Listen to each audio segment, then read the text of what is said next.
हाँ भाई, महारथियों जंग लेते हैं और this is the episode 12 of our code युद्ध सीरीज, जिसमें कि अब हम कर रहे होंगे कंप्यूटर नेटवर्किंग का पार्ट 1। अब देखो यार, कंप्यूटर नेटवर्किंग थोड़ा सा बड़ा चैप्टर है, मतलब देखा जाए तो फिर छोटा ही है, सिर्फ 10 मार्क्स का है, बट इसको मैंने 2 पार्ट्स में बना रखा है। ये वाला पार्ट जो होगा इसमें हम स्टार्टिंग के कुछ टॉपिक्स कर रहे होंगे और सेकंड पार्ट में हम उसके बाद वाले कुछ टॉपिक्स कर रहे होंगे। तो मेक श्योर तुम दोनों को ही देख के जाओ, कहीं ये मत सोचना कि इसी को ही देख लिया तो फिर हो गया हमारा, ठीक है। सो दिस इज यूनिट 2 और कंप्यूटर नेटवर्किंग 10 मार्क्स का तुम्हारे एग्जाम में आता है। 4 से 5 मार्क्स का एक केस बेस्ड क्वेश्चन ही तुम्हारा एग्जाम में पक्का रहता है। पूरी की पूरी थ्योरी है, कुछ भी नहीं है यहाँ पे, ठीक है। ये तुम्हारे कुछ बेसिक इंस्ट्रक्शंस हो गए। और बाकी अगर तुम कोड सीरीज की डायरेक्टली इस वीडियो में लैंड कर रहे हो तो मेक श्योर तुम प्रीवियस वीडियो साइड साइड देख के चलो। इस पूरी कोड सीरीज को कंप्लीट करोगे तो तुम्हारी क्लैरिटी टॉप नॉच हो जाएगी तुम्हारे कंप्यूटर साइंस में क्लास 12 में, ठीक है। So this is our video. Start करते हैं। यहाँ पे सबसे पहले देखो क्या क्या मेन टॉपिक्स यहाँ पे लिखे हुए होते हैं। स्विचिंग टेक्निक्स, नेटवर्किंग डिवाइसेस और प्रोटोकॉल्स। ये वो चीज़ें हैं जो कि एग्जाम में फ्रिक्वेंटली पूछी जा रही हैं, तो इनको मैंने फ्रंट पे ऐसे ही लिख दिया ताकि जब भी तुम लोग नोट्स पढ़ रहे होगे तो फिर तुम इन लोगों को देख के, इन चीज़ों को देख के जाओ। बाय द वे, नोट्स कहाँ से मिलेंगे भैया? तो यार वेबसाइट पे ईजिली तुम्हें परचेस कर सकते हो, नीचे वेबसाइट दे रखी है, ठीक है। पेड नोट्स हैं तो परचेस कर सकते हो। सो एवोल्यूशन ऑफ नेटवर्क, सबसे पहले जो टॉपिक स्टार्ट होता है कंप्यूटर नेटवर्किंग का, दैट इज़ कि भाई नेटवर्किंग शुरुआत कहाँ से हुई, ठीक है। तो यार अभी नेटवर्किंग का बेसिकली अगर हम बहुत सिंपल टर्म्स में बात करें कि नेटवर्किंग है क्या, तो मुझे लगता नहीं है बताने की ज़रूरत। नेटवर्किंग मतलब होता है कि किसी भी टाइप के ग्रुप को जहाँ पे इंफॉर्मेशन की शेयरिंग हो रही हो उसको नेटवर्किंग बोला जाता है। दैट इज़ लाइक किसी भी टाइप की दुनिया की कोई भी नेटवर्किंग हो, not specifically computer networking, but दुनिया की हर एक नेटवर्किंग को हम सिंपली क्या कह सकते हैं कि जहाँ पे भी इंफॉर्मेशन शेयर हो रही हो किसी भी एक ग्रुप के बीच में, दैट विल बी नेटवर्किंग। कहते हैं कि भाई तुम्हें नेटवर्किंग आनी चाहिए, तुम्हें लोगों से बात करना आना चाहिए, नेटवर्क्स बनाने आने चाहिए, है ना। Your network is your net worth, तो ये भी बोला जाता है। तो यहाँ पे जो है वही बात है, कंप्यूटर नेटवर्किंग में हम कंप्यूटर्स कैसे एक दूसरे से बात कर रहे हैं, क्या क्या मेजर एलिमेंट्स हैं जो कि यहाँ पे हमारे आते हैं, क्या कंपोनेंट्स हैं जिनकी वजह से आज के टाइम पे कंप्यूटर्स या फिर हम बोले कंप्यूटर रिलेटेड डिवाइसेस कैसे आपस में बात कर पा रहे हैं, वो सारी की सारी चीज़ में हम पढ़ रहे होंगे, ठीक है। तो वाईफाई, राउटर, इंटरनेट स्पीड, पूरी की पूरी कॉम्प्लेक्स थ्योरी जो भी हमारी कंप्यूटर नेटवर्किंग की है वो सब इसमें आ रहा होगा, ठीक है। इंपॉर्टेंट चीज़ें यहाँ से फुल फॉर्म्स पूछी जाती हैं, ट्रू फॉल्स के क्वेश्चंस आ सकते हैं, ठीक है। एजर्शन रीजन में क्वेश्चंस आ सकते हैं, बट टोटल ओवरऑल वेटेज तो सिर्फ 10 मार्क्स की है आउट ऑफ 70, तो 70 मार्क्स का पेपर है, तो उसमें से 10 मार्क्स का आपका इसमें से आ रहा होगा। कंप्लीट हम इसमें पढ़ रहे होंगे, मतलब अभी इस वाले में फर्स्ट पार्ट सारा का सारा पढ़ रहे होंगे। बेसिक चीज़ तुम्हें समझ में आ गई कि कंप्यूटर नेटवर्क होता क्या है। बेसिकली डिवाइसेस, जब कंप्यूटर डिवाइस एक दूसरे के साथ डेटा शेयर करते हैं तो उसी को ही कंप्यूटर नेटवर्किंग बोला जाता है या फिर कंप्यूटर नेटवर्क बोला जाता है। अब कंप्यूटर नेटवर्क की हमें ज़रूरत क्यों पड़ी? सबसे पहले ये क्वेश्चन आता है कि भैया कंप्यूटर नेटवर्क की क्या ज़रूरत है। मतलब सोचो, कंप्यूटर नेटवर्क अगर एग्जिस्ट नहीं करते तो क्या होता। यानी कि आज के टाइम पे जो तुम ये फ़ोन में या फिर लैपटॉप में या फिर टैबलेट में जिसमें भी ये वीडियो देख रहे हो, तुम इस वीडियो को देख ही नहीं पाते, क्योंकि अभी करेंटली हो क्या रहा है। ये वीडियो अभी जब मैं इसको बना रहा हूँ तब मैं इसको रिकॉर्ड कर रहा हूँ, मैं सामने मैंने फ़ोन रखा है, यहाँ पे मैंने लैपटॉप रखा है, मैंने यहाँ से एक माइक लगा रखा है, ठीक है। तो ये जो कंप्लीट है, this is an kind of network अपने आप में, ठीक है। अगर मैंने एक फ़ोन को लैपटॉप के साथ कनेक्ट कर दिया या फिर 2-3 डिवाइसेस भी एक साथ कनेक्ट कर दिए, that will be also called a network, ठीक है। तो बेसिकली यही सिंपल मतलब है। यहाँ से जब मैं इसने वीडियो को मैंने रिकॉर्ड किया तो ये वीडियो को अब मैं यूट्यूब पे अपलोड कर दूंगा, यानी कि यूट्यूब का जो सर्वर होगा जहाँ पे, वहाँ पे वो वीडियो अपलोड हो जाएगी। जब वो वीडियो वहाँ पे अपलोड हो जाएगी तो फिर उसके बाद जब तुमने इसको अपनी फीड में देखा, कहीं पे यूट्यूब पे का जो एप्लीकेशन तुम चला रहे हो, तुमने देखा कि अरे यार नितिन भैया की वीडियो आ गई, तो तुमने उस पर टैप किया और तुम अभी इस वीडियो को देख रहे हो, करेंटली यहाँ तक तुमने देख लिया है। तो इसका क्या मतलब है, तुम डायरेक्टली यूट्यूब के डेटा से कनेक्ट हो रखे हो। तुमने मेरे डेटा से तुम कनेक्ट नहीं हो रखे हो, मेरे लैपटॉप से तुम कनेक्ट नहीं हुए, because YouTube is the platform. तो तुम यूट्यूब के सर्वर पे हो, यूट्यूब से डेटा शेयर कर रहे हो, यूट्यूब तुमसे कुछ डेटा ले रहा है, हाँ तुमसे भी डेटा ले रहा है, ठीक है। कहीं तुम सोचो कि नहीं, हाँ तुम सिर्फ कंज्यूम कर रहे हो, तुमसे भी जाने जाने में डेटा लिया जाता है। तो वो सब कुछ चीज़ें हैं। तो बेसिकली ज़रूरत क्यों पड़ी? Faster communication. अगर मुझे यही चीज़ तुमको एक एक करके बिठा के बतानी होती, या फिर सोचो कि अगर तुम्हें पढ़ना होता पहले, तो फिर कैसे पढ़ते थे यार? सामने सामने कोई टीचर होता था या फिर, है ना, यूट्यूब अगर हमारा सोर्स नहीं होता तो हम कैसे पढ़ते? तो फास्टर कम्युनिकेशन, डायरेक्टली आप किसी भी चीज़ को सर्च मारो, वाला टॉपिक आप पूरा पूरा पढ़ सकते हो, समझ सकते हो। रिसोर्स शेयरिंग बहुत ईजी हो जाती है। कोई सा भी रिसोर्स शेयर करना, चाहे वो वीडियो है, फोटो है, या फिर कोई किसी भी टाइप की फाइल है, वो सारा का सारा रिसोर्स शेयरिंग बहुत ईजिली हो जाता है यहाँ पे, है ना। तो बेसिकली सारे के सारे सिस्टम्स एक दूसरे से कनेक्ट हो चुके हैं। अब मैं यहाँ पे बैठे बैठे मैं किसी एक किसी भी जगह की, किसी भी एक डिफरेंट जियोग्राफिकल एरिया की, सिटी की, कंट्री की मैं कोई भी वीडियो देख सकता हूँ, वहाँ से डायरेक्टली उनका डेटा एक्सेस कर सकता हूँ, शेयर कर सकता हूँ, until unless they allow to, है ना, अगर वो पब्लिकली अवेलेबल है। Next is our data access anywhere. आप कहीं पे से भी किधर भी डेटा, कोई सा भी डेटा एक्सेस कर सकते हो अगर आपको उसका परमिशन है तो। फिर नेक्स्ट इज कोलैबोरेशन। आप कोलैबोरेट कर सकते हो जूम वगैरह पे, या फिर कोई भी मीटिंग रखनी है तो आप वो सब कुछ कर सकते हो। तो बहुत चीज़ें हैं, ठीक है। नेटवर्किंग आज के टाइम में नेटवर्क्स बहुत ज़्यादा ज़रूरी है हमारे लिए। अब बात करते हैं कि भैया ये कहानी शुरुआत कहाँ से हुई, आखिर जो आज के टाइम पे पूरी पूरी दुनिया कनेक्टेड है, आखिर शुरुआत कैसे हुई होगी इस चीज़ की। तो पता है बहुत इंटरेस्टिंग सी चीज़ है, यानी किसी भी चीज़ की शुरुआत होती है वो बहुत छोटी होती है ना। तुमने सुना होगा कि हर चीज़ की शुरुआत छोटी होती है, बाद में वो एक्सपैंड होती है। तो यार यहाँ पे भी ऐसे ही था।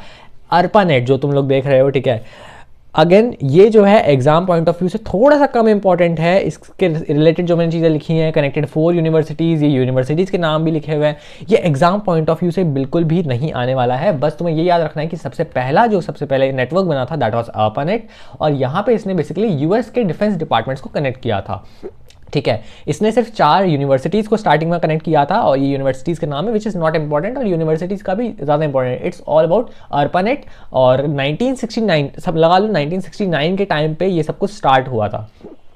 उसके बाद इसमें हमारा पैकेट स्विचिंग यूज़ हुई थी। पैकेट स्विचिंग क्या है वो हम आगे अभी देखेंगे। और इसका निक नेम क्या है, ग्रैंडफादर ऑफ द इंटरनेट। की जो ARPANET है इसको ग्रैंडफादर ऑफ द इंटरनेट भी बोला जाता है। बाय द वे यहाँ पे एक चीज़ इंपॉर्टेंट है, या फिर हमें कह सकते हैं जो कि तुम्हें ऐड कर लेनी चाहिए, ठीक है। दैट इज़ क्या कि ARPANET की फुल फॉर्म क्या होती है। कभी कभी स्कूल्स में या फिर कुछ एग्जाम्स में पूछ लिया जाता है कि ARPANET की फुल फॉर्म बता दो, ठीक है। तो वहाँ पे तुम्हें क्या लिखना है, advanced research projects agency network. ये पूरा पीछे का जो नेट है ना, इसका मतलब तो सिर्फ है नेटवर्क, ठीक है। और ये आगे का है advanced research projects agency, that's all, ठीक है। तो बस इतना थोड़ा बहुत याद रखो कि भाई ये पहले नेटवर्क हमारा बना था। तो think of ARPANET like the first WhatsApp group ever created. सबसे पहला ग्रुप, सबसे पहला कनेक्शन जब कंप्यूटर्स ने एक दूसरे से बात करना स्टार्ट किया था, डेटा शेयर करना स्टार्ट किया था, ठीक है। तो ये था। नेक्स्ट हमारा है NSF net, that is national science foundation network. तो ये भी तुम्हें याद रखो, अगला ही है। ARPANET का ही आइडिया था बेसिकली, बस उसी को ही थोड़ा एक्सपैंड कर दिया और थोड़ा एकेडमिक स्केल पर ले आया, थोड़ा बड़े लार्जर एकेडमिक स्केल पर ले आया, ठीक है। समझ में आ ही रहा है, नेशनल साइंस फाउंडेशन तो ऑब्वियसली एकेडमिक चीज़ से रिलेटेड है। Created a backbone of high speed links. तो यहाँ से यार एक बैकबोन बनी, यानी कि समझ लो पहले एक ARPANEट आया, उसके बाद उससे थोड़ा सा एक अपग्रेडेड वर्जन लार्जर स्केल में हमारा NSF नेट आया, ठीक है। यहाँ पे भी again the foundation of modern internet. आज के टाइम पे जो इंटरनेट की फाउंडेशन है वो NSF नेट ही सेट कर रहा है। तीसरा जो आया था हमारा, दैट वाज फाइनली इंटरनेट। आज हमारा जो हम सब के सब यूज़ कर रहे हैं, फाइनली अपना सबका प्यारा इंटरनेट हमारा आ गया था 1990s में, और आज के टाइम भी इंटरनेट चल रहा है। तो यानी कि उस टाइम के इंटरनेट में और आज के टाइम के इंटरनेट बहुत बड़ा डिफरेंस है, ह्यूज डिफरेंस है, ठीक है। उस टाइम पे बहुत स्लोअर स्पीड होती थी, डेटा ट्रांसफ़र और डेटा पैकेट लॉस, बहुत चीज़ें हैं, ठीक है।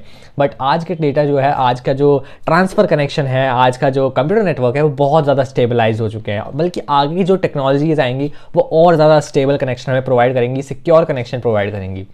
और यार इस टाइम के बाद ना, यानी कि तुमने जब स्टार्टिंग में देखा होगा 2000 टाइम में, 2005 के टाइम में, 2006 के टाइम पे नए हैकर्स निकल के आ रहे थे, बड़ी बड़ी फाउंडेशंस को उन्होंने हैक कर लिया था, बड़ी बड़ी ऑर्गेनाइजेशंस को उन्होंने हैक कर लिया था, ठीक है।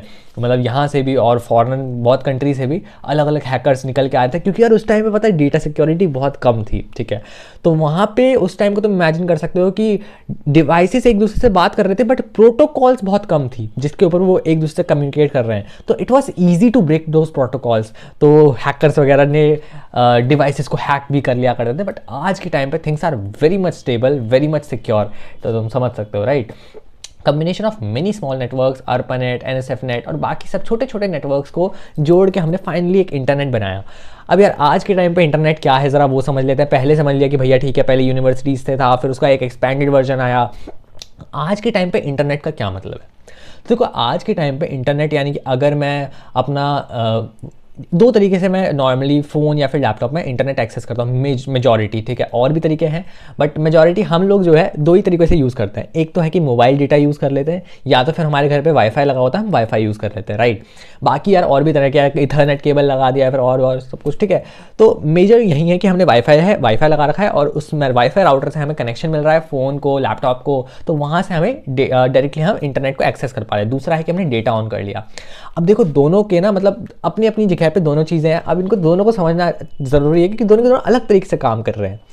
पहला जो है इंटरनेट, जो हमारा मोबाइल डेटा है वो डायरेक्टली हमें जिस मोबाइल जो हमने सिम परचेस की है, ठीक है, तो बेसिकली तुमने जिस भी कंपनी की सिम ली है, मान लो जियो ली है, वी लिया है, आइडिया, एयरटेल, वी तो एक साथ ही है ना, एयरटेल लिया है या फिर BSNL, जो भी है तुम्हारे पास सिम कंपनी की, जिस भी कंपनी की है, तो वो कंपनी तुम्हें डेटा प्रोवाइड करती है कि आप उनके थ्रू कनेक्ट हो सकते हो और बाकी दुनिया के नेटवर्क से एक्सेस कर सकते हो। समझ रहे हो? तो वहाँ से तुम्हारा कनेक्शन एकदम डायरेक्टली उन्हीं लोगों से हो रहा है, यानी कि उन कंपनी के डेटा से हो रहा है, वो तुम्हें प्रोवाइड कर रहे हैं, ठीक है। अब ये कैसे होता है, बहुत टेक्निकल चीज़ें हैं, बट अगर हम इसमें वाईफाई की बात करें तो वाईफाई के केस में यार तुम्हारा डिफरेंस क्या है कि यहाँ पे तुम वाईफाई जो है वो राउटर से आता है ना। वाईफाई हमें फ़ोन में कनेक्शन कहाँ से मिल रहा है, वाईफाई लगा रखा है, दैट इज़ वाईफाई राउटर लगा रखा है, ठीक है। वायरलेस फिडेलिटी जो वाईफाई है उसको राउटर लगा रखा है, वो राउटर का कनेक्शन उसके आगे जिससे हमने वाईफाई लगवाया है। अब वाईफाई यार पहले तो लोकली वाईफाई लगाते थे, आजकल के टाइम पे तुम लोग एयरटेल फाइबर, जियो फाइबर, ये सब कुछ यूज़ कर सकते हो, है ना। तो ये जो है वहाँ आगे सर्विस प्रोवाइडर्स के बाद वहाँ से डेटा हमारा ट्रांसफर होकर यहाँ तक आता है। यानी कि डेटा ट्रांसफर होने का मतलब क्या है भैया, कि अगर वहाँ से कोई रिक्वेस्ट आएगी तो वो पहले उनके सर्वर से होते हुए आएगी, और अगर हमें कोई रिक्वेस्ट भेजनी होगी तो वो उनके सर्वर्स के थ्रू, रूट्स के थ्रू होते हुए जाएगी। यानी कि जो भी चीज़ तुम भेजते हो, जो भी चीज़ तुम शेयर करते हो, वो ऐसा नहीं कि डायरेक्टली तुमने यहाँ से कुछ भेजा और वो डायरेक्टली वहाँ तक पहुँच गई। वो एक चैनल के थ्रू जाती है, एक मीडियम के थ्रू जाती है, एक पाथ के थ्रू जाती है। बट भैया क्या ये पाथ प्रोटेक्टेड होता है? ये सब कुछ यार हम इसी में आगे देख रहे होंगे, ठीक है। मुझे पता है बीच में मैं थोड़ा ज़्यादा एक्सप्लेन कर रहा हूँ, बट ये चीज़ें तुम्हें ना अगर इंटरेस्ट लेके तुम इसको पढ़ने लग जाओगे तो बहुत मज़ा आएगा। तो internet combination of small networks uses TCP IP protocols. मैंने जैसे कि बताया यहाँ पे बहुत सारे प्रोटोकॉल्स यूज़ हो रही होंगी, ठीक है। TCP protocol, IP protocol, FTP protocol, ठीक है, और भी बहुत सारे प्रोटोकॉल्स का नाम है, इन सब की फुल फॉर्म्स भी तुम्हें याद करनी है। तो ये सब चीज़ें यहाँ पे यूज़ हो रही है। प्रोटोकॉल्स होता क्या है, बेसिकली एक सेट ऑफ रूल्स, ठीक है, जिसके थ्रू दो मीडियम एक दूसरे से कम्युनिकेट करते हैं। मान लो कि एक ऐसे समझो कि कहीं पे तुम जाते हो, किसी एक ऑफिशियल मीटिंग में जाते हो, या फिर एक प्रोटोकॉल एस्टैब्लिश बोला जाता है कि भाई प्रोटोकॉल्स में, या फिर कोविड-19 प्रोटोकॉल। क्या है प्रोटोकॉल्स? बोले ना कोविड-19 जो कोविड आया तो फिर कि भाई कोविड-19 प्रोटोकॉल्स का आपको पालन करना है, तो व्हाट आर दोज प्रोटोकॉल्स? वहाँ पे भी प्रोटोकॉल का मतलब वही है, एक type of rules, set of rules जिसके थ्रू हमें एक्ट करना है। सेम यहाँ पे भी है प्रोटोकॉल्स। जब कोड्स, यानी कि कोई भी एक पाथ, कोई कोड, आपने कोई मैसेज भेजा, जब वो एक जगह से दूसरी जगह जा रहा होगा तो वो अलग अलग प्रोटोकॉल्स के थ्रू जा रहा होगा, ताकि मैसेज सिक्योर रहे और मैसेज को बीच से कोई एक्सेस वगैरह ना कर पाए, और एक पर्टिकुलर चैनल प्रोटोकॉल के थ्रू, रूल्स के थ्रू वो मैसेज आपका ट्रांसफर हो या फिर डेटा आपका ट्रांसफर हो। नेक्स्ट आपका global reach, billions of devices connected to है। आज के टाइम पे यार बिलियंस लिखा हुआ है, मतलब हर एक, मेरे को लगता नहीं कि आज के टाइम पे कोई भी ऐसा डिवाइस हो या फिर कोई भी ऐसा बंदा होगा जो कि इंटरनेट से कनेक्ट ना हो। और अगर तुम एक वीडियो देख रहे हो यार, ऑब्वियसली तुम इंटरनेट से कनेक्टेड हो, ठीक है। तुम नहीं कह सकते कि अरे भैया इंटरनेट से कनेक्टेड तो नहीं हूँ, पता नहीं वीडियो देख रहा हूँ, ठीक है, ऐसा पॉसिबल नहीं है। और नेक्स्ट हमारा सर्विसेज ग्रू, email, web, social media, cloud, AI driven apps. तो देखो तुम, मैंने कहा ना स्टार्टिंग के बाद से आज तक बहुत चीज़ें चेंज हो गई है। स्टार्टिंग में क्या कर रहे थे, ईमेल भेजना आना चाहिए होता था, समझ रहे हो। उस टाइम पे ईमेल भी इतना बेसिक, इतना ज़्यादा वो लगता था कि ईमेल भेज दिया हमने, क्योंकि भाई वो उस टाइम पे हमारा मेलिंग का सिस्टम होता था, यानी कि हम एक लेटर लिखते थे प्रॉपर हाथों से, और उसके बाद वो लेटर पोस्टमैन ले जाता था, और 10-12 दिन 15 दिन बाद जाके पहुंच रहा है कि हाँ भाई कैसे हो। वो वहाँ पे बंदा कह रहा है अरे भाई यार मैंने तो शादी का इनविटेशन भेजा था, शादी हो भी गई, यहाँ तक पता चल रहा है आते आते। तो बहुत स्लो होती चीज़ें, ठीक है। बट आज के टाइम पे चीज़ें बहुत फास्ट हैं, और सिर्फ इंटरनेट का सिर्फ ये मतलब नहीं है कि कम्युनिकेशन, इंटरनेट आज बहुत आगे निकल गया है, समझ रहे हो। आज के टाइम पे डेटा जो इंटरनेट पे पड़ा हुआ है वो मतलब अनलिमिटेड है, मैं तो कहूँगा उसकी कोई लिमिट नहीं है। इतना डेटा तुम्हारे पास इंटरनेट पे पड़ा हुआ है। इंटरनेट क्या बोल रहा हूँ, इंटरनेट में मतलब कहाँ, इंटरनेट में मतलब कि डिवाइसेस के सर्वर्स पे, ठीक है। गूगल करते हो तो फिर वो गूगल के सर्वर से तुम कनेक्ट हो रहे हो। तो यार बहुत सारी चीज़ है, समझ रहे हो। आज के टाइम पे सिर्फ ईमेल से लेके हम आज AI ड्रिवन ऐप्स, ChatGPT वगैरह सब में पहुँच चुके हैं। ChatGPT, जेमिनी, 2-3 नाम ले लेता हूँ, है ना। तो इन सब चीज़ों में पहुँच चुके हैं आज के टाइम पे। जब तुम्हें कोई चीज़ क्वेश्चन पूछना होता है तो तुम बुक में ढूंढने से पहले तुम डायरेक्टली ChatGPT करते हो। पहले तुम गूगल करते थे, अब तुम सीधा ChatGPT में जाते हो, बोलते हो explain me in very simple terms such as I am a 5 year old, ठीक है, इन 5th क्लास समथिंग। तो कुछ इस टाइप की चीज़ें आज के टाइम पे आ गई हैं। अब आ जाता है भाई क्विक टाइमलाइन पे, बेसिकली वही चीज़ 1969 के टाइम पे हमारा ARPANET आया, देन 1986 के टाइम पे हमारा NSFNet आया। तो देख लो बहुत बड़ा गैप है 1969 से लेके 86, तो लगभग तुम्हारा लगा लो 17 साल का लगभग गैप तुम्हारा है यहाँ पे, यानी कि 17 साल में हमें इतना इवॉल्व हुए तब जाके हम यूनिवर्सिटीज़ को कनेक्ट कर पाए। यहाँ पे हमने सिर्फ 4 कंप्यूटर्स को कनेक्ट करा था, यहाँ पे हमने यूनिवर्सिटीज़ को कनेक्ट करा, और जस्ट 4 साल के अंदर अंदर देखो 86 से 90s में 4 साल के अंदर अंदर हम इंटरनेट में आ गए, यानी कि कमर्शियल और ग्लोबल यूज़ अब कर सकते हो। तो बट आज के टाइम पर जैसे जैसे इंटरनेट यार आगे बढ़ेगा ना, रोबोटिक्स, AI ML सब कुछ बहुत तेज़ी से ग्रो होने वाला है, तुम ये समझ लो। नेक्स्ट हमारा कॉमन एग्जाम में क्या क्या कन्फ्यूजन्स होती है, internet is just web browsing. ना भाई ऐसा नहीं होता कि भाई तुमने गूगल सर्च मार दिया सिर्फ वही इंटरनेट है। अगर मैंने यहाँ पे अपने फ़ोन से ये माइक कनेक्ट कर दिया तो दिस इज ऑल्सो नेटवर्क, ठीक है, ये भी एक नेटवर्क है। नेटवर्क्स की जब बात करोगे ना, तो कि कहीं पे भी अगर वहाँ डेटा रिसोर्स शेयरिंग हो रही है, दैट इज़ अपने आप में एक नेटवर्क, ठीक है। तो वही बात है, ये वायर्ड नेटवर्क है बहुत छोटा सा, और जब हम बात करते हैं इंटरनेट की, वो तो एक बहुत बड़ा नेटवर्क है जिसमें कि दुनिया का हर एक डिवाइस कनेक्टेड है। नेक्स्ट चीज़ पे आते हैं, that is data communication terminologies. अब इसका ये हमारा पहला पार्ट हो चुका है जिसमें कि हमने एवोल्यूशन ऑफ नेटवर्क्स पढ़ा। अब हम पढ़ेंगे एक्चुअल में डेटा कम्युनिकेशन में क्या क्या टर्मिनोलॉजीज यूज़ होती है, ठीक है। अब देखो यार, वैसे बीच में कुछ बता देता हूँ, मैं अभी करंटली BCA कर रहा हूँ, तुम्हें पता होगा। तो यहाँ पे जब नेटवर्किंग बताते हैं और जब तुम आगे नेटवर्किंग के बारे में सीखोगे, तो नेटवर्किंग यार बहुत ज़्यादा इंटरेस्टिंग टॉपिक है। और अगर तुम लोगों को नेटवर्किंग और सीखनी है तो मैं तो बोलूँगा तुम एक बार एक्सप्लोर करना इस डोमेन को, हो सकता है तुम्हारा इंटरेस्ट आ जाए और तुम नेटवर्किंग में ही किसी आगे फील्ड में चले जाओ। क्योंकि यार यहाँ पे जब तुम धीरे धीरे करके इसको देखोगे ना, एक एक करके लेयर्स अंडर कवर होती रहती है। अभी जैसे कि पहले हमने इवोल्यूशन देखा, पता चला हमें कि भाई नेटवर्क्स कैसे डिवाइसेस को कनेक्ट किया जा रहा था। फिर अब धीरे धीरे करके हमें पता समझ में आएगा, अच्छा इतनी सारी प्रोटोकॉल्स होती हैं, इस तरीके से डिवाइसेस सिक्योर रहते हैं, ये सब तुम्हारी साइबर सिक्योरिटी क्या है, बहुत सारी चीज़ें। बहुत ज़्यादा इंटरेस्टिंग टॉपिक है कसम से, कि कैसे एक रिक्वेस्ट भेजी जाती है, कैसे उसका रिस्पॉन्स आता है, रिक्वेस्ट हेडर्स क्या होते हैं, क्या क्या चीज़ें भेजी जाती है, प्रोटोकॉल्स क्या होते हैं, पासवर्ड्स क्या होते हैं। ये बहुत बड़ा डोमेन है और सच में बहुत इंटरेस्टिंग है। 10 मार्क्स का चैप्टर, बहुत छोटा सा नेटवर्किंग दे रखा है। इसमें तुम्हें अगर समझना चाहते हो तो इसमें तो अच्छे से तुम नहीं समझ पाओगे, बट मेरे को बहुत इंटरेस्टिंग लगता है, ठीक है। और मेरी पिछली वाली जो टॉप मोस्ट व्यूड वीडियो है वो भी नेटवर्किंग की है, तो समझ सकते हो मतलब, है ना। क्योंकि मैंने इतना बढ़िया, मतलब मैंने बहुत डेप्थ में जाकर अच्छे से सब कुछ बताया था। तो इस बार भी तुम लोगों को बहुत बढ़िया तरीके से नेक्स्ट पार्ट में भी देखने को मिलेगा। अब आगे देखते हैं। भैया अपने बारे में बात करते हो बहुत, छोड़ो आगे बढ़ते हैं। Data communication, it means sending data from one device to another. Data communication क्या है यार, एक जगह से दूसरी जगह पे तुमने डेटा भेज दिया किसी भी मीडियम से। अभी मीडियम की यहाँ पे कोई भी बात हो सकती है, वायरलेस, हो सकता है वायर्ड मीडियम, या फिर हो सकता है कि और कुछ तो हो नहीं सकता, वायर या फिर वायरलेस ही हो सकता है, ठीक है। तो डेटा को अगर आप भेज रहे हो तो फिर वो that will be called data communication, ठीक है। तो मतलब ये डेटा कम्युनिकेशन, और भी सिंपल लैंग्वेज में अगर मैं किसी अपने दोस्त से बात कर रहा हूँ, that is also data communication, समझ रहे हो। बट वो वहाँ पे डेटा कम्युनिकेशन क्या हो रही है, डायरेक्टली 1-to-1 हो रही है मेरे से, कोई वायर इन्वॉल्व नहीं है, कोई भी वायरलेस या फिर कोई एक ऐसे वो 1-to-1 कम्युनिकेशन है काइंड ऑफ, ठीक है। But data communication is basically किसी भी टाइप के डेटा को कम्युनिकेट करना, बट यहाँ पे हो रहा है थ्रू वन डिवाइस के बीच में हो रहा है। Using protocols, rules, protocols, again मैंने समझाया कि भाई रूल्स जो है, प्रोटोकॉल्स जो है बेसिकली एक टाइप के रूल्स हैं। ये प्रोटोकॉल थोड़ा एक बढ़िया सी टर्म दे दी उन्होंने कि भाई प्रोटोकॉल्स बोलेंगे हम, रूल्स नहीं बोलेंगे, हम प्रोटोकॉल बोलेंगे। Simple example, when you WhatsApp your friend, your text message travels from your phone, sender, internet medium. तो देखो यहाँ आपके फ़ोन से डायरेक्टली हो जाता है इंटरनेट में। इंटरनेट जो है मीडियम, अब यार यहाँ पे हमने सिर्फ एक सिंगल इंटरनेट लिख दिया। अब तुम्हें लग रहा होगा कि यार इंटरनेट कोई चीज़ है और वहाँ से डायरेक्टली यहाँ पे आपके दोस्त के फ़ोन में चला गया। यार इंटरनेट इतना सिंपल नहीं है, हमने यहाँ पे बीच की बहुत बड़ी चेन को मिस कर दिया, ठीक है। हमें लगता है कि जब हम वीडियो कॉल करते हैं या फिर कॉल पे बात करते हैं कि भाई हम 1-to-1 बात कर रहे हैं, मैंने यहाँ से कुछ बोला और डायरेक्टली वहाँ तक चले गया, बट बीच में एक बहुत लंबा चौड़ा पाथवे होता है, ठीक है, जहाँ से डेटा ट्रांसफ़र हो के वहाँ तक पहुँचता है। जब व्हाट्सएप बोलता है, जब आप व्हाट्सएप में कोई मैसेज भेजते हो तो उसमें लिखा हुआ होता है this data is end to end encrypted, ठीक है। यानी कि ये डेटा आपका इस एंड से लेके उस एंड तक इनक्रिप्टेड है। अब इस इनक्रिप्शन का क्या मतलब होता है, ये भी बहुत इंटरेस्टिंग है, समझो। जब हम बात करते हैं कि डेटा इनक्रिप्टेड होना, यानी कि जब यहाँ से मैंने मैसेज भेजा कि हाय दिस इज नितिन, ठीक है, या फिर हाय दिस इज महारथी, जब मैं ये मैसेज भेज रहा हूँ तो ये डेटा वहाँ पे क्या रिसीव हुआ, हाय दिस इज महारथी, यानी कि जो मैंने भेजा वो वहाँ पे रिसीव हुआ।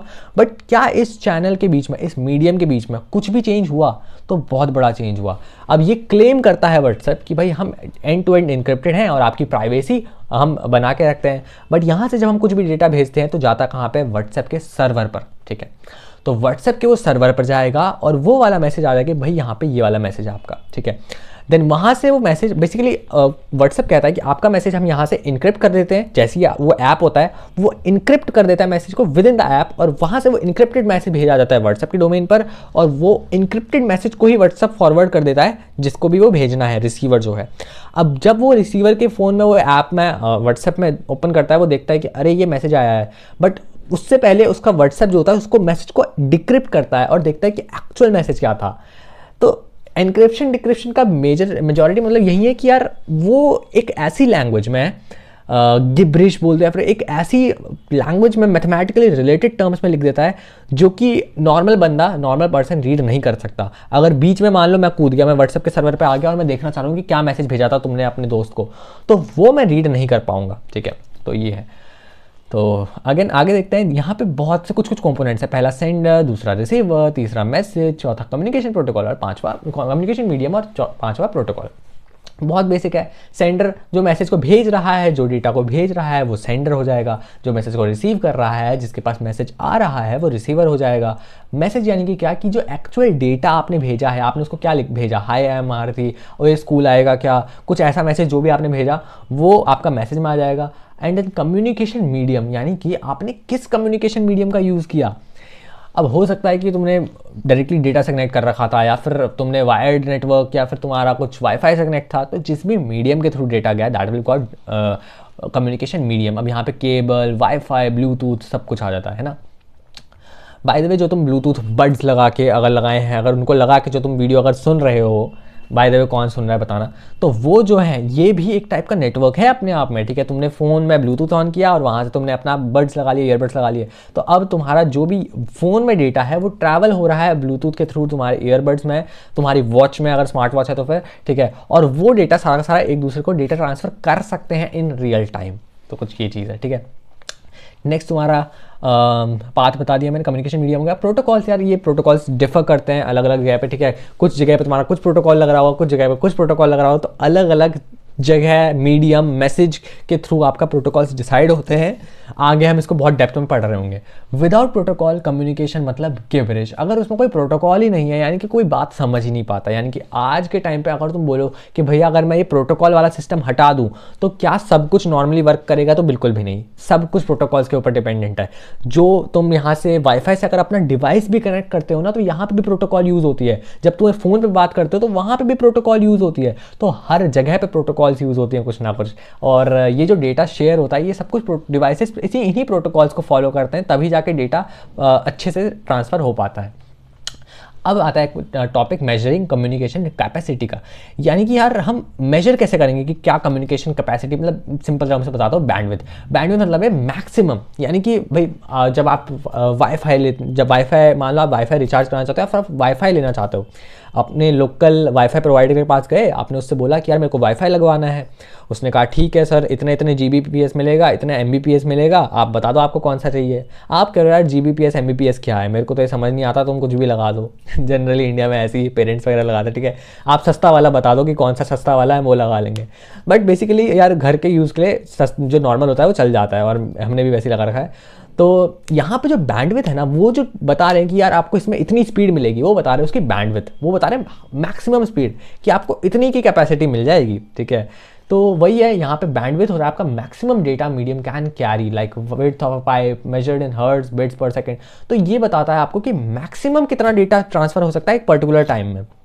ये बिल्कुल ऐसे ही है यार, मान लो कि मैंने यहाँ पे कोई एक मतलब एक पाइप से पानी फ्लो हो रहा है, ठीक है।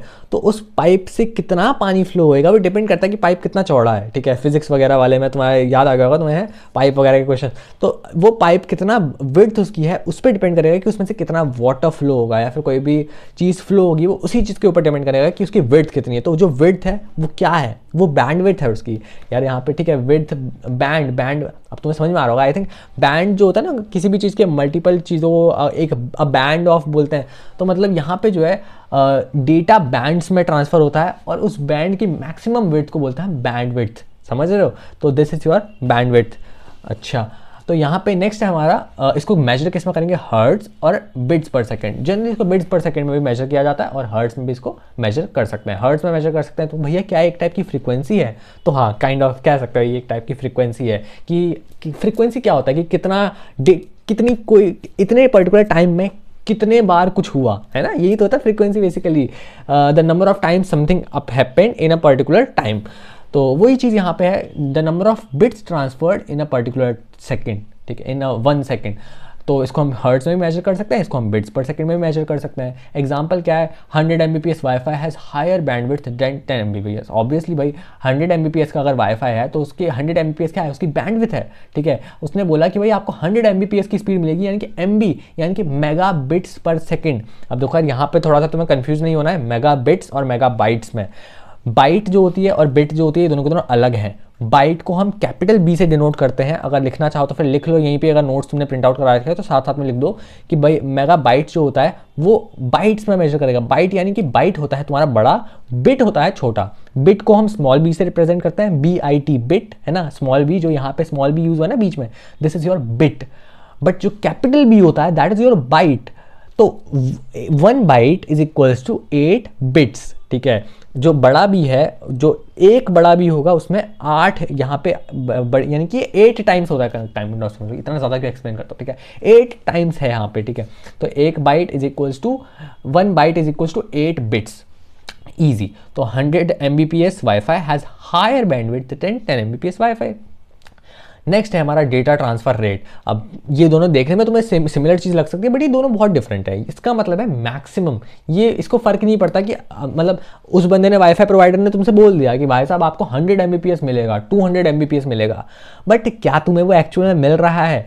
तो वो जो तुम्हें एक्चुअल स्पीड मिल रही है, ठीक है, ये तो मैक्सिमम हो गया ना कि भाई मैक्सिमम इतना मिल जाएगा, बट ये क्योंकि उसकी बैंडविड्थ हो गई, वो फाइनल हो गया कि भाई इससे ऊपर नहीं जा सकता। बट एक्चुअल क्या होता है यहाँ पे, ये डेटा ट्रांसफर रेट है, वो एक्चुअल रेट ऑफ स्पीड है जो कि तुम्हें मिल रहा है, जो तुम एक्चुअल में ट्रांसफर हो रहा है जिस स्पीड से, ये है तुम्हारा data transfer rate. This is the actual speed at which data is transferred, और इसको हम BPS में नॉर्मली मेजर करते हैं, बिट्स पर second. Example, your Jio plan promises 100 Mbps but speed test shows 25 Mbps। तो ऑब्वियसली ऐसा होता भी है, ठीक है, मतलब शो दिखाते हैं कि इतने Mbps का बट स्पीड उससे बहुत कम आती है।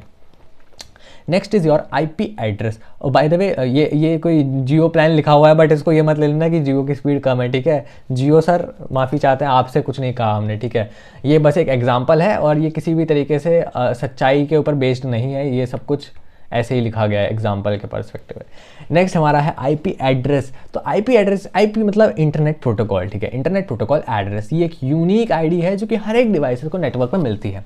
अब पता है यार मेरे को ना IP एड्रेस में बहुत कन्फ्यूजन हो रही थी स्टार्टिंग में, समझाता हूँ मैं कैसे। मतलब बेसिकली तुम्हारे पास ना, अगर तुम्हें समझना है, IP एड्रेस बेसिकली 2 टाइप के होते हैं, ठीक है। मेरे को लगता था कि पहले IP एड्रेस मतलब एक ही टाइप का एड्रेस होता है, but IP address major 2 type के होते हैं। एक होता है तुम्हारा पब्लिक IP एड्रेस, जैसे कि मान लो अगर तुम अपने फ़ोन से सर्च करो अभी के अभी, मतलब इस वीडियो को पॉज करो और अगर तुम एक स्प्लिट स्क्रीन ओपन कर सकते हो ना, स्प्लिट स्क्रीन ओपन कर लो, मज़ा आएगा, ठीक है, करके देखते हैं। या फिर तुम जिस भी लैपटॉप वगैरह में हो तुम इसको स्प्लिट स्क्रीन में ओपन कर लो, पॉज करके कर लिया। अब तुम्हें क्या करना है, तुम्हें सर्च करना है गूगल पे what is my IP address, ठीक है। अगर तुम इसको व्हाट्सएप क्रोम पे सर्च करोगे या फिर गूगल पे सर्च करोगे what is my IP address, तो वहाँ पे तुम्हें एक या तो वो डायरेक्टली आ जाएगा या फिर तुम्हें वो एक वेबसाइट दिखाएगा व्हाट्स माई IP एड्रेस करके, उस पर क्लिक करना और वहाँ से वो तुम्हें एग्जैक्ट लोकेशन तुम्हारी बता देगा कि तुम कहाँ पे लोकेटेड हो करंटली, ठीक है। उस वेबसाइट से तुम्हें पता चल जाएगा, यानी कि अगर तुम यूपी में, दिल्ली में या फिर जिस भी जगह में हो, वो पिन पॉइंट लोकेशन बता देगा तुम्हारी, और साथ साथ में एक नंबर आएगा, ठीक है, कुछ डॉट करके सेपरेटेड एक नंबर लिखा हुआ आएगा बड़ा सा, तो that is your public IP address. ये वो IP एड्रेस है जो सबका यूनिक है, ठीक है, जो सभी का यूनिक है, और इस IP एड्रेस को ट्रैक करके कोई भी तुम्हारी लोकेशन तक पहुंच सकता है। यानी कि अगर एक बार तुमने अपने IP एड्रेस को पब्लिकली रिवील कर दिया, तुमने बता दिया सबको कि भाई मेरा IP एड्रेस ये है, तो अगर वो उस IP एड्रेस को ट्रैक करेंगे, सर्च करेंगे, तो वो ईजिली तुम्हारी लोकेशन देख सकते हैं कि तुम कहाँ पे हो अभी, समझ गए बात को, या फिर तुम्हारा डिवाइस कहाँ पे है। अब इसी में एक और चीज़ इंटरेस्टिंग आ जाती है, दैट इज वीपीएन का कॉन्सेप्ट कि भैया वीपीएन क्या होता है। अगर तुम्हें नहीं पता तो VPN is your virtual private network.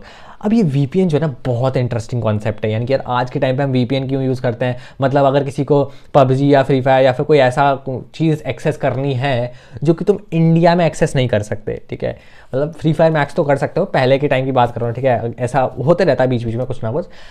तो अगर तुम्हें कोई ऐसी चीज़ एक्सेस करनी है जो कि तुम इंडिया में अपनी लोकेशन में एक्सेस नहीं कर पा रहे हो ड्यू टू कंट्री रेगुलेशंस, ठीक है, कंट्री की कुछ रेगुलेशंस हैं, कंट्री ने कुछ चीज़ें बैन कर रखी हैं, कोई चीज़ पर्टिकुलर चीज़ हटा रखी है तुम्हारे इंटरनेट एक्सेस से, तो तुम अगर उसको एक्सेस करना चाहते हो तो तुम उसको कैसे एक्सेस करोगे, तुम उसमें अपना एक वीपीएन एनेबल कर दोगे, वीपीएन ऑन कर दोगे। वीपीएन यार गूगल वगैरह प्ले स्टोर वगैरह से बहुत सारे वीपीएन आते हैं, किसी भी वीपीएन को अगर डाउनलोड कर लोगे, अगर तुम वीपीएन एक्टिवेट कर दोगे तो तुम एक वर्चुअल प्राइवेट नेटवर्क से कनेक्ट हो जाओगे और तुम्हारे फ़ोन के ऊपर लिखा हुआ आएगा वीपीएन, ठीक है। अब तुम वीपीएन में आ गए हो। अब अगर तुमने एक बार वीपीएन ऑन कर दिया और अब अगर तुम सेम चीज़ सर्च मारोगे, what is my IP address on Google Chrome, कहीं पे भी सर्च मारोगे तो वो तुम्हें एक अलग ही लोकेशन दिखाएगा। हो सकता है तुम नॉर्थ अमेरिका में चले जाओ, फिर हो सकता है तुम अफ्रीका में, रशिया में, साउथ अमेरिका में, कहीं पे भी जा सकते हो। मतलब उसमें शो करेगा, जो वो नंबर आएगा और जो लोकेशन शो होगी वो एक दूसरी ही जगह की शो होगी। यानी कि अब वो जो सारा का सारा ट्रैफिक जो भी तुम ट्रांसफ़र करोगे वो तुम्हारे से ट्रांसफ़र होकर पहले उनके सर्वर्स पे जाएगा, जहाँ पे वीपीएन, जहाँ पे भी वो वीपीएन वालों का सर्वर है, और फिर उस सर्वर से ट्रांसफ़र होकर जहाँ पे तुम्हारी मेन क्वेरी थी वहाँ पे जाएगा, और जब वापस से आएगा, वापस डेटा जब वापस आएगा तो वहाँ से भी वो सेम इसी पाथ को फॉलो करेगा। तो समझ रहे हो तुम, यानी कि तुम्हारा डेटा, तुम डायरेक्टली इंटरनेट से कनेक्टेड नहीं हो, बट तुम रादर देन एक बीच में मीडियम है वीपीएन, जिसके थ्रू तुमने वर्चुअल प्राइवेट नेटवर्क क्रिएट कर दिया है। तो ये चीज़ें होती हैं। तो इस तरीके से आईपी एड्रेस वर्क करता है। आईपी एड्रेस अगर तुमने वहाँ से वीपीएन से कनेक्ट कर दिया तो तुम्हें वहाँ का आईपी एड्रेस मिल गया।